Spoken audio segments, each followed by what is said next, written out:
One is not born, but rather becomes a woman. Similarly, we become who we are through our experiences and choices. Simone de Beauvoir.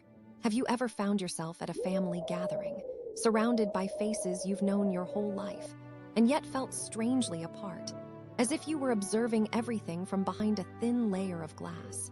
Maybe you've walked through familiar hallways at work or school, engaged in polite conversations, laughed at the right moments, but carried a quiet ache, a sense of being out of step.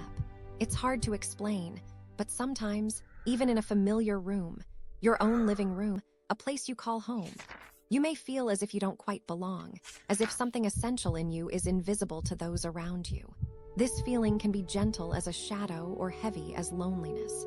When it comes, it's easy to wonder if something is wrong with you, or if this distance is a sign of an unbridgeable gap. But Simone de Beauvoir saw this another way.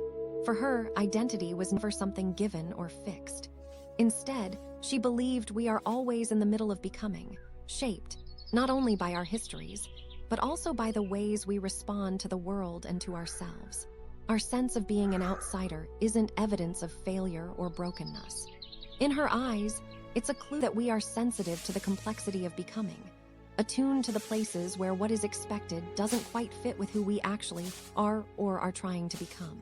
De Beauvoir believed that much of our discomfort comes from the tension between who others expect us to be and the quieter truths stirring inside us. And this tension is not a curse. She saw it as an invitation to recognize our freedom, the freedom to define who we are moment by moment, through the choices we make and the meanings we create for ourselves. When we begin to see ourselves this way, the feeling of being an outsider transforms. Instead of judging ourselves for not fitting in, we can notice the subtle ways we are growing, changing, and defining our path. Perhaps, in those quiet moments of feeling out of place, we're actually closest to the truth of who we are, separate enough to see, awake enough to wonder, and brave enough to slowly become.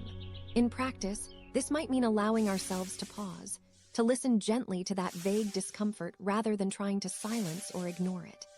It can mean choosing honesty over forced belonging, or carving out small habits, a daily journal perhaps, or silent walks, where we honor the parts of ourselves that do not fit neatly into any room. It is an act of patience, a promise to keep becoming, no matter how out of step we sometimes feel. If this speaks to something in you, consider subscribing. I'm building a quiet corner of the internet for people like us, people asking harder questions, healing deeper wounds, and finding their way forward. Drop a comment if you want me to explore something specific next. I'd love to hear your story. There will always be days when the ache of distance returns, when the surfaces of life feel slippery and thin. But even on those days, you are not alone in your becoming. You don't have to fix everything or find where you fit all at once. You are here. You are growing in the space between. Thanks for giving this space in your day.